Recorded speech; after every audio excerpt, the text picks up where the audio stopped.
ආයිබෝන් දරුවනේ. අද අපි කතා කරන්නේ 11 ශ්‍රේණියේ දෙවනි වාරේ මුලින්ම ඔයාලට හම්බෙන ගණිත පාඩම වෙන ප්‍රතිශත පාඩම සම්බන්ධයෙන්. ප්‍රතිශත කියන මාතෘකාව යටතේ ඔයාලට හම්බෙන අන්තිම පාඩම තමයි මේ පාඩම. මීට කලින් ඔයාලා ලාභ ප්‍රතිශත හොයන එක, ඒ වගේම බදු ප්‍රතිශත වගේම සුළු පොලිය කියන ගණන් හැදුවෙත් මේ ප්‍රතිශත කියන මාතෘකාව යටතේමයි. දැන් 11 ශ්‍රේණියේදී ඔයාලට ප්‍රතිශත පාඩම යටතේදී ප්‍රධාන මාතෘකා දෙකක් යටතේ අපි කතා කරන්න බලාපොරොත්තු වෙනවා. එකක් තමයි හීනවන ශේෂ ක්‍රමය. මේකත් පොලිය ගණනය කරන්න තියෙන ක්‍රමයක්. අනිත් එක තමයි වැල් පොලි ක්‍රමය. මේකත් පොලිය ගණනය කිරීමට තියෙන තවත් ක්‍රමයක්. එතකොට මේ දක්වා ඔයාලා කතා කරලා තියෙනවා සුළු පොලිය කියන එක. එතකොට සුළු පොලියට අමතරව අලුතෙන් පොලි වර්ග දෙකක් එකතු වෙනවා 11 ශ්‍රේණියේ මේ පාඩමේදී. ඒ තමයි හීනවන ශේෂයට පොලිය ගණනය කිරීම සහ ඒත් එක්කම වැල් පොලි ක්‍රමය කියන මේ ක්‍රම දෙක. අපි දැන් මුලින්ම කතා කරන්න යන්නේ මොකද්ද මේ හීනවන ශේෂ ක්‍රමය? ඒකෙදි කොහොමද පොලිය ගණනය කරන්නේ? සහ ගාණ ගැන කතා කරනවා නම් ගාණ වලට ක්‍රම දෙකකින් එනවා. එක ක්‍රමයක් තමයි හීනවන ශේෂ ක්‍රමයට වාරිකයක් කොහොමද අපි ගණනය කරගන්නේ කියන එකයි. අනිත් දේ තමයි කොහොමද හීනවන ශේෂ ක්‍රමය යටතේදී පොලි අනුපාතිකයක් ගණනය කරන්න කියන එකයි. පුතේ මේ පාඩමේදී මම බෝඩ් එකේ ඔයාලට සඳහන් කරන හැම දත්තයක්ම ඔයාගේ පොතෙත් සටහන් කරගන්න. ඒක ඔයාට පහසුවක් වෙනවා ඒ අවස්ථාවේදී ඒවා මතකයට ගන්නත් සහ ඔයා තව ගණන් හදන්න යනකොට ඒ ගණන් හදන වෙලාවේදී භාවිතා කරන්න පාවිච්චි කරන්නත්. ඒත් එක්කම ඊටමත් ඉක්මනින් මේ හැම දත්තයක්ම Word file විදිහට මේ වීඩියෝ එකට යටින් අපි link එකක් විදිහට ඔයාලට ලබා දෙන්නත් කටයුතු කරනවා. හරි. එතකොට දැන් අපි කතා කරන්න යන්නේ මොකක්ද මේ හීනවන ශේෂ ක්‍රමය කියන එක. පුතේ හීනවන ශේෂ ක්‍රමය කියලා කියන්නේ පොලිය ගණනය කරන තවත් ක්‍රමයක් කියලා මම මුලින්ම ඔයාලට කිව්වා. එතකොට ඔයාලට මේකෙදි හදන්න තියෙන ගණන් වර්ග දෙක තමයි වාරිකය හොයන එකයි පොලි අනුපාතිකය හොයන එකයි කියලාත් මම කිව්වා. එතකොට මේ හීනවන ශේෂ ක්‍රමය කියන්නේ මොකක්ද කියලා මම මුලින්ම ඔයාලට පොඩ්ඩක් කතා කරන්නම්. හීනවන ශේෂ ක්‍රමය කියන්නේ ඔයා ගත්ත ණය ප්‍රමාණය අඩු වේගන යනකොට ඔයා ගෙවන්න ඕන වාරිකයක් පුතේ අඩු වේගන යන්න ඕන. හේතුව වෙන්නේ ඔයා ගත්ත ණයේ හැම මාසෙකදීම ණයෙන් කොටසක් ඔයාගේ වාරිකය ඇතුලේ ඔයා ගෙවනවා. උදාහරණයක් වශයෙන් අපි මෙහෙම හිතමු. ඔයා රුපියල් ලක්ෂයක ණයක් ගන්නවා. ඔයා රුපියල් 10000 වාරික 12කින් මේක ගෙවලා ඉවර කරන්න බැංකුවත් එක්ක කතා කරගන්නවා. එතකොට ඔයා පළවෙනි වාරිකයේ ගෙවනවා කියන්නේ පුතේ ඒ වාරිකයේ ඇතුලේ ණයෙන් යම් කොටසකුයි පොලියෙන් යම් කොටසකුයි කියන දෙකම තියෙනවා. අපි හිතුවොත් ওই රුපියල් 10000 වාරිකයේ ඇතුලේ තියෙන්නේ ණයෙන් රුපියල් 8000කුයි පොලියෙන් රුපියල් 2000කුයි කියලා. එතකොට පළවෙනි වාරිකේ ඔයා ගෙවලා ඉවර වෙනකොට ඔයාගේ ණය ප්‍රමාණය රුපියල් 92000 කියන මට්ටමට අඩු වෙන්න ඕන. එතකොට දෙවනි මාසෙදී ඔයාගෙන් ලක්ෂයකටම පොලිය ගන්න එක අසාධාරණයි. එතකොට තව මාසයක් ගියොත් තවත් මාසෙකදී ඔයා රුපියල් 8000ක් ණය කොටස ගෙවුවා කියන්නේ ඔයාගේ ණය ප්‍රමාණය දැන් රුපියල් 84000කට නිකන් අඩු වෙලා. ඒ කියන්නේ ඔයා රුපියල් ලක්ෂයකටම පොලිය ගෙවනවා නම් ඒක අසාධාරණ වැඩක්. අන්න ඒකින්ද ඒ ගැටලුව මගහරව ගන්න පොලිය ගෙවන කෙනාට ණය ගත්ත කෙනාට සාධාරණයක් වෙන්න මේ හීනවන ශේෂ ක්‍රමය කියන එක යෝජනා කරලා තිබ්බා.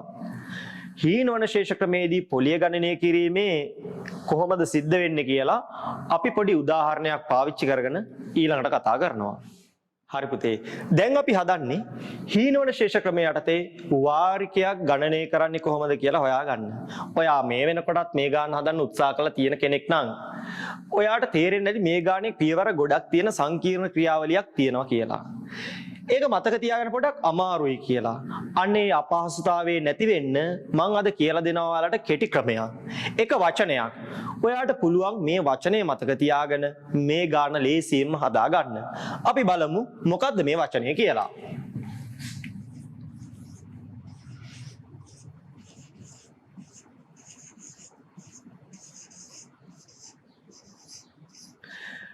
ගෙමා මාමා මුවා.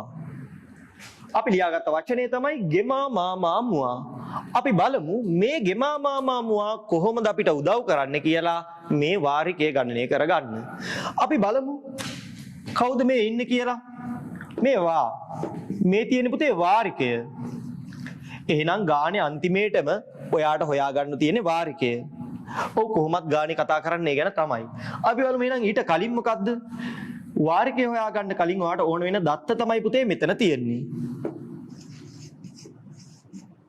මුළු පොලිය. ඊට කලින් මාසික පොලිය. එහෙම නැත්නම් මේකට අපි කියනවා මාස ඒකකයට පොලිය කියලාත්. ඊට පස්සේ පුතේ මාස ඒකක ගණන.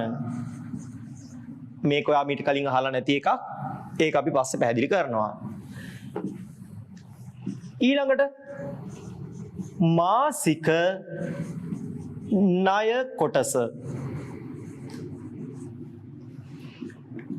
උඩම තියෙන්නේ ගෙවිය යුතු නැත්නම් ගෙවීමට ඇති මුළු ණය. එහෙනම් දැන් ඔයා දන්නවා කවුද මේ ගෙමා මාමා මුවා? වාරිකය තමයි පුතේ ඔයාට හොයන්න තියෙන්නේ. ඒක හදාගන්න ඔයාට ඕන જાති තමයි මේ කලින් අපි හදාගන්න එන්න ඕන જાති.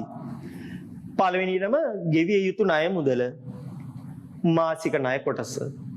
මාස ඒකක ගණන, මාසික පොලිය, මුළු පොලිය. ඊට පස්සේ ඔයාට පුළුවන් වාරිකය ගණනය කරගන්න. හරි පුතේ. අපි මීට කලින් කතා කරා මොකද්ද කෙටි ක්‍රමය, කවුද ගෙමා මාමා මුවා කියන්නේ කියන එක. දැන් ඔයාගේ ඔළුවේ ඒක තියෙන්න ඕන. ඔයා ඒක මතක තියාගෙන තියෙන්න ඕන. මොකද්ද ඔයා මතක තියාගෙන ඉන්න ඕන? ගෙමා මාමා මුවා. එහෙනම් මේ જાතියේ ගාණක් ආවහම කවුද මේ ගෙමා මාමා මුවා කියන එක අපි කතා කරා. දැන් බලනවා මේ ගෙමා මාමා මුවා කියන එකෙන් ආපු වචන ටිකට අදාළව ගණනය කිරීම කරගන්නේ කොහොමද කියලා. අපි බලමු මුලින්ම ගෙවිය යුතු මුළු ණය. එතකොට මේ ගෙවිය යුතු මුළු ණය අපි හොයාගන්නේ කොහොමද? ඒක පුතේ ගානේ දත්තයක් විදියට ඔයාට දීලා තියෙනවා. එහෙනම් මේක ඔයාට ගානෙන් බලලා දාගන්න පුළුවන්. මාසික ණය කොටස.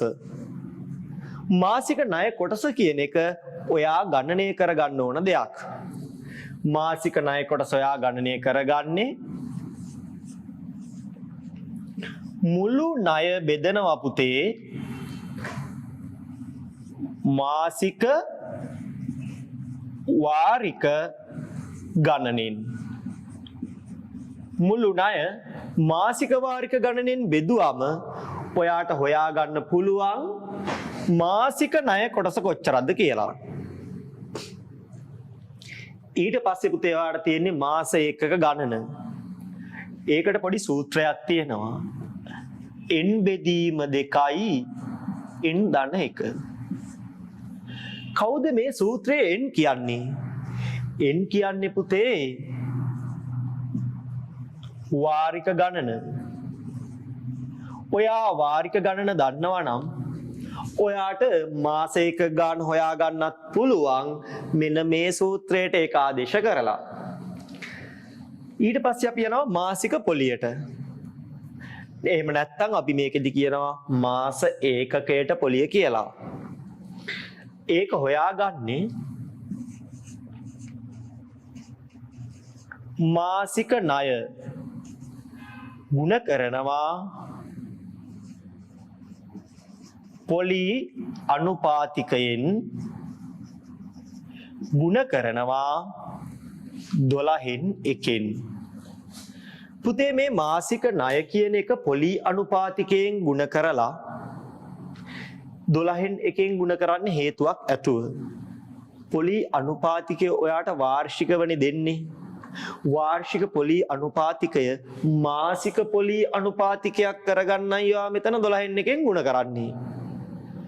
එතකොට ඔයාට පොලි අනුපාතිකය ප්‍රතිශතයක් විදිහට මෙතන දාගන්න වෙනවා. එතනදී අපි දාගන්නේ වාර්ෂික පොලි අනුපාතිකය.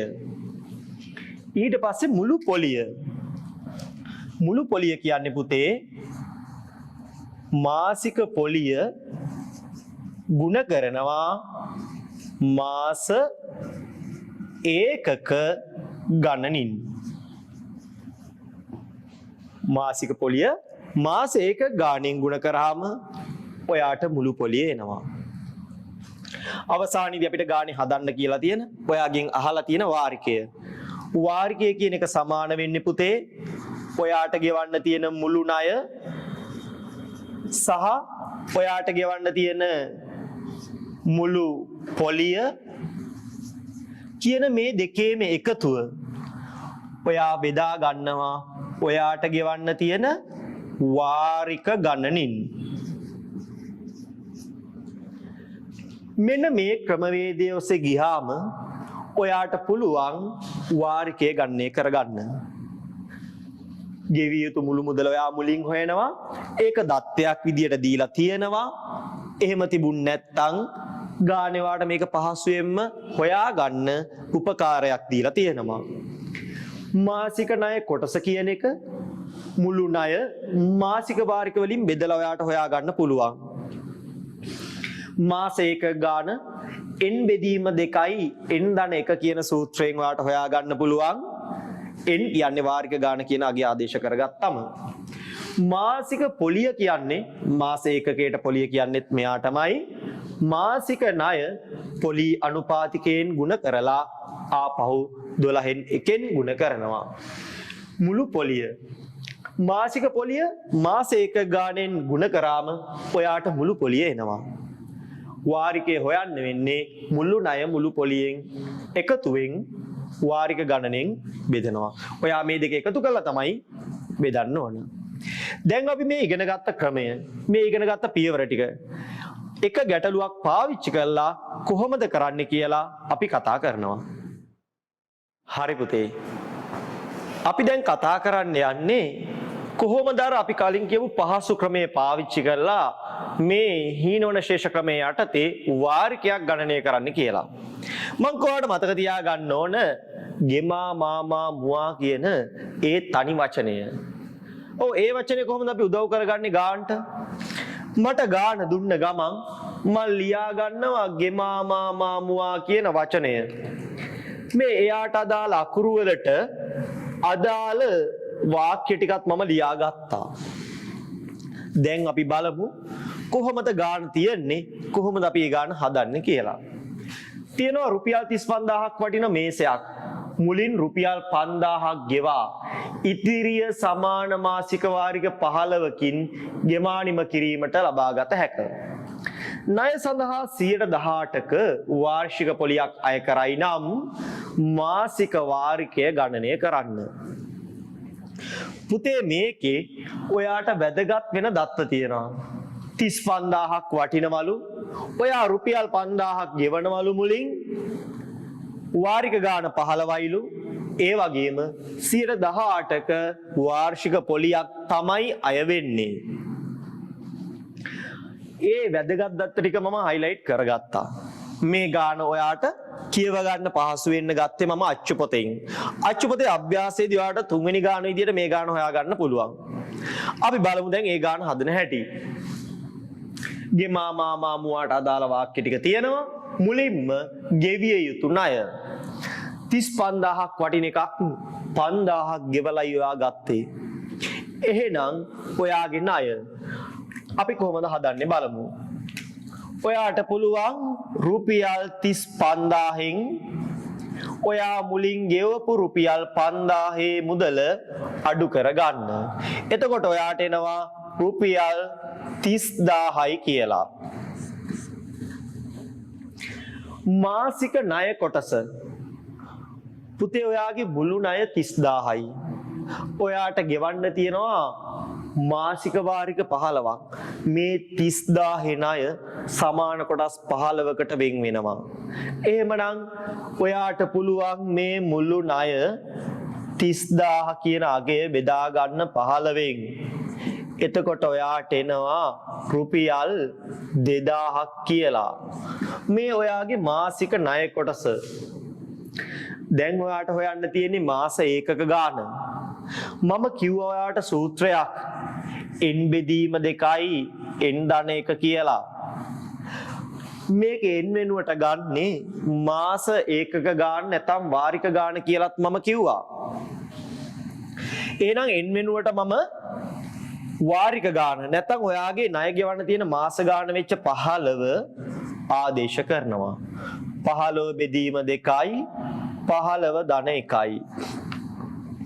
ඒ කියන්නේ 15 බෙදීම 2 වතාවක් 16ක්.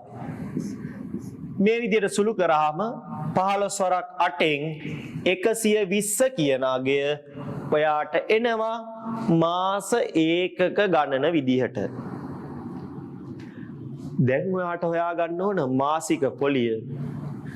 මාසික පොලිය හොයාගන්නේ මාසික ණය කොටස ගුණ කරනවා වාර්ෂික පොලියෙන්. ඒක බෙදා ගන්නවා 12න්. ඒ කියන්නේ ඔයා 12න් එකෙන් ගුණ කරනවා කියන එක. දැන් අපි මේක සුළු කරගමු. මේ බිංදු දෙකට මේ බිංදු දෙක සුළු වෙනවා. 6 වරක් චක්‍රේ නැත්නම් 6 ගුණිතෙන් වාට 2ක් සහ 3ක් තියෙනවා. ආපහු දෙවරක් චක්‍රෙන් වාට කපා ගන්න පුළුවන් 10යි. 10 වරක් 3 ඔයාට එනවා 30ක් විදිහට. මේ ආවේ මාසික පොලිය. එයා රුපියල් 30යි. දැන් ඔයාට මුළු පොලිය ගණනය කරගන්න ඕන. මුළු පොලිය කියන්නේ පුතේ මාස ඒකක ගාන මාසික පොලියෙන් ගුණ කරාම එන උත්තරේ 120 ඒවා 30ක්. ඔයාට ලේසි 12 වරක් 3 36යි. තව බිංදු දෙකක් ඉන්නවා. එහෙනම් රුපියල් 3600ක් ඔයාට එනවා මුළු පොලිය විදිහට. අවසානයේදී වාරිකය හොයාගන්න ඕන. වාරිකය කියන්නේ පුතේ මුළු ණයයි මුළු පොලියයි එකතුව. මුළු ණය 30000යි මුළු පොලිය 3600යි.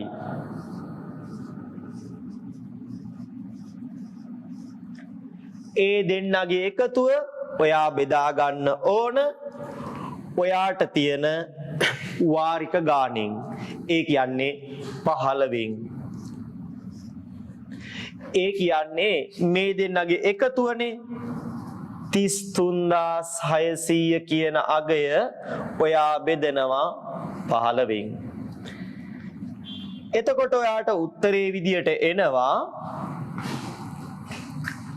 මෙතනින් මෙහෙම සුළු කරගත්තම 33ට 15 ඒවා දෙකක් තියෙනවා. තව 3ක් ඉතුරුයි. 36ටත් ආපහු 15 ඒවා නම් ඉන්නේ පුතේ 2යි. ආපහු අපිට 6ක් ඉතුරු වෙනවා. 6ට ඉන්නවා 4ක්. 60ට 15 ඒවා 4ක් විදිහට තව බිංදුවක්. එතකොට ඔයාගේ වාරිකේ එනවා පුතේ 2240ක්. රුපියල් 2240යි. මෙන්න මේ විදියටයි අපි වාරිකය ගණනය කිරීම කරන්නේ. දැන් මීට කලින් අපි කතා කරේ හීනවන ශේෂ ක්‍රමයට කොහොමද අපි වාරිකයක් ගණනය කරන්න කියලා. මේ ගැටලුවේ තවත් තියෙන ස්වභාවයක් තමයි ඔයාට හොයන්න දෙනවා පොලි අනුපාතිකය. එතකොට ඒකටත් මම පොඩි වචනයක් දෙනවා. ඒ දෙන්නේ අර කලින් වචනේම තමයි. අපි බලමු මොකක්ද ඒ වචනේ? මතකයි ඔයාට දැන්. ගෙමා මාමා ආපහු මුවා වෙනුවට මුපෝ කියලා අපි වෙනස් කරගන්නවා. මොකද මෙතනදී අපි ගන්නෙ පොලි අනුපාතිකයයි. කලින් වාරිකයේ හෙව්වා වෙනුවට මෙතනදී අපි පොලි අනුපාතිකයේ හින්දා ගෙමා මාමා මුපෝ කියලා මේක මතකයට තියාගන්නවා. අපි කතා කරා හීනවන ශේෂ ක්‍රමයට පොලිය ගණනය කරනවා නම් ඔයා ඒකටත් අර වගේ පොඩි වචනයක් තිබ්බා. මොකද්ද? ගෙමා මාමා මුපෝ. ඔයා එක කලින් දැක්කා. දැන් මම මේ පෙන්නන්නේ ගෙමා මාමා මුප්පෝ කියන එකේ මොකද්ද තියෙන වෙනස්කම? කලින් ගෙමා මාමා මුවා, දැන් ගෙමා මාමා මුප්පෝ. එතකොට ගෙවිය යුතු මුළු ණය මාසික ණය කොටස මාස ඒකක ගාන බලන්න පුතේ කලින් එකේ මුල් තුනමයිනේ මේකෙත් තියෙන්නේ. වඩා හරි ලේසි මතක තියාගන්න. ඊට පස්සේ මාසික පොලිය, මුළු පොලිය, පොලි අනුපාතිකය. මේක හොයාගෙන එනකොට දරුවෝ අපිට කලින් වගේ මාසික පොලිය හොයලා මුළු පොලිය හොයන්න වෙන්නේ නැහැ. මේකෙදි ඔයා මුළු පොලිය හොයලායි ඊට පස්සේ මාසික පොලිය හොයන්න ඕන. මේ වෙනස්කම ඇයි මෙහෙම උනේ කියලා මම ගාන හදද්දි කියලා දෙන්නම්. අපි මේක මතක තියාගන්න ලේසියටයි ගෙමා මාමා මුපෝ සහ ගෙමා මාමා මුවා විදියට මතක තියාගත්තේ. ගණනය කිරීමේදී මේ දෙන්න මාරු කරලා හොයාගන්න වෙනවා අපිට. දැන් අපි බලන්නේ ඒ අවස්ථාවේදී මොනවද අපි දැනගෙන ඉන්න ඕන දේවල් කොහොමද අපි ඒක ගණනය කිරීම කරගන්නේ කියන එක. බලමු මේ ගෙමා මාමා මුපෝ ගෙවිය යුතු ණය අපේ මුළු ණය මේක දත්තයක් විදියට දීලා තියෙන දෙයක්. එහෙම නැත්නම් ඔයාලට පහසුවෙන් මේක හොයාගන්න පුළුවන් ගාන දිහා බලලා.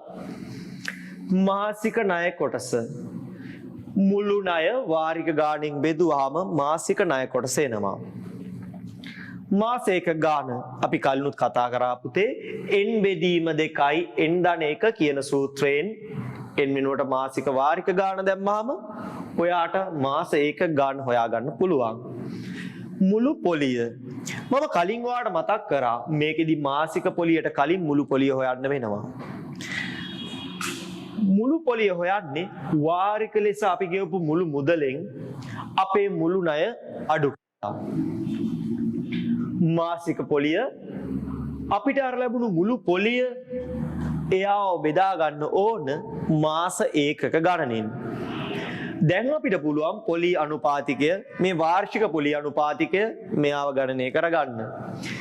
මාසික පොලිය මාසික ණය කොටසෙන් බෙදලා ඒක 100%න් ගුණ කරනවා ප්‍රතිශතයක් කරගන්න. 12න් ගුණ කරේ අපි වාර්ෂික පොලි අනුපාතිකයක් කරගන්න. අපි ඊළඟට කතා කරනවා මේවා කොහොමද භාවිතා කරන්නේ ගැටලුවක් විසඳන්න කියලා. දැන් අපි හදන්නේ හීනවන ශේෂ ක්‍රමය යටතේ පොලි අනුපාතිකයේ ගණනය කරන විදිහ උදාහරණයක් ආශ්‍රයෙන් පැහැදිලි කරගන්න. මේකෙදි මම ගැටලුව විදියට අරන් තියෙන්නේ පුතේ ඔයාලගේ අච්චු පොතේ ඔයාට හම්බෙන ගැටලුවක්මයි.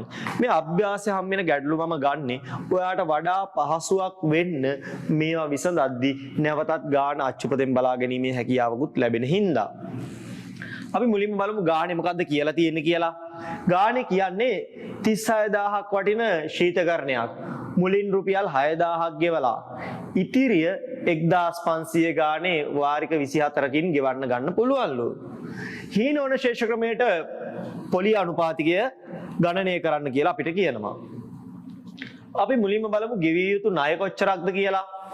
රුපියල් 36000ක ශීතකරණයක් 6000ක් ගෙවලා ගන්න. එහෙනම් අපි රුපියල් 36000න් අඩු කරගත්තාම මුලින් ගෙවන රුපියල් 6000 අපිට එනවා රුපියල් 30000 කියන වටිනාකම ඔයාගේ ගෙවිය යුතු මුළු ණය ප්‍රමාණය විදිහට. අපි ඊට පස්සේ බලමු මාසික ණය කොටස කොච්චරක්ද කියලා. පුතේ මාසික ණය කොටස හොයාගන්න වෙන්නේ වාට ඔයාගේ මුළු ණය ප්‍රමාණය බෙදාගෙන ඔයාට ගෙවන්න තියෙන මාසික වාරික ගණනෙන් නැත්නම් මාස ගණනෙන්.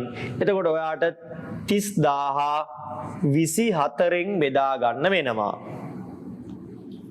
එතකොට ඔයාට එනවා ඒකේ උත්තරේ විදිහට රුපියල් 1250ක්. ඊළඟට ඔයාට හොයන්න තියෙන්නේ මාස ඒකක ගණන. ඔයාට මතක් වෙන්න ඕන මේ වෙද්දි n බෙදීම 2යි n ධන 1 කියන සූත්‍රයක් අපි කලින් පාවිච්චි කරා. මේකේ n වෙනුවට ගත්තේ අපි මාසික වාරික ගන්න. ඒ කියන්නේ 24 දෙකෙන් බෙදලා 24 ධනයකින් ගුණ කරන්න ඕන කියන එක. අපි සුළු කරලා බැලුවොත් 12යි. 12 වරක් 24යි එකයි එකතුව 25යි 12 වරක් 25 අපිට එනවා පුතේ 300ක් විදියට මේ අපිට ආවේ මාස ඒකක ගණන. ඊළඟට අපිට හොයන්න තියෙන්නේ මුළු පොලිය. පුතේ මුළු පොලිය හොයද්දී කලින් ගානට වඩා මේකේ පොඩ්ඩක් වෙනස්. අපි ගාන දිහා බලන්න. ඔයා 1500 ගානේ වාරික 24ක් ගෙවනවා. ඒ තමයි ඔයා ගෙවලා ඉවර කරන මුළු ප්‍රමාණය. හැබැයි ඔයා ඇත්තටම ණය කීයයිද? 30000යි. එතකොට 30000ට වඩා වැඩි ප්‍රමාණයක් ඔයා ගෙවලා තියෙනවා කියන්නේ ඔයා ඒ ගෙවලා තියෙන්නේ පොලිය කියන එක. අපි බලමු ඔයා පොලිය විදියට කොච්චර ප්‍රමාණයක් ගෙවලා තියෙනවද කියලා. 1500 ඒවා 24ක්. මේ ඔයා ගෙවන මුළු ණය. මේකෙන් අඩු කරගන්න ඕන ඔයාගේ ණය. 1524න් ගුණ කරාම පුතේ ඔයාට එනවා රුපියල් 36000 කියලා අගයක්.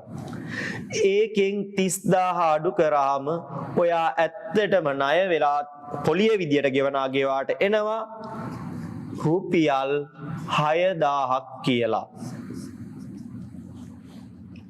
දැන් ඔයා දන්නවා ඔයාට ගෙවන්න තියෙන මුළු පොලිය. ඔයාට මාසික පොලිය නැත්නම් මාස ඒකකයට පොලිය කියන එක හොයාගන්න පුළුවන්. මුළු පොලිය විදියට ආපු අගය අපි බෙදනවා මාස ඒකක ගණනෙන්. එතකොට අපිට එනවා රුපියල් 20ක් කියලා. දැන් අපිට පුළුවන් පොලි අනුපාතිකය ගණනය කරන්න. අපි එතනදී පාවිච්චි කරන්නේ මාසික ණය කොටස 1250යි මාසික පොලිය 20යි. ඒක ප්‍රතිශතයක් කරගන්න අපි 100න් ගුණ කරනවා. ඒක වාර්ෂික කරගන්න අපි 12න් ගුණ කරනවා. දැන් අපි සුළු කරලා බලමු. ඊට පස්සේ අපිට බලා ගන්න පුළුවන් බිඳුවට බිඳුව කැපුණාම 125ට 25 ඒවා 5යි 100ට 25 ඒවා 4යි. ඊට පස්සේ දෙවරක් 4 8යි 8 වරක් 12 96යි. අපිට 96 තමයි 5න් බෙදන්න වෙන්නේ.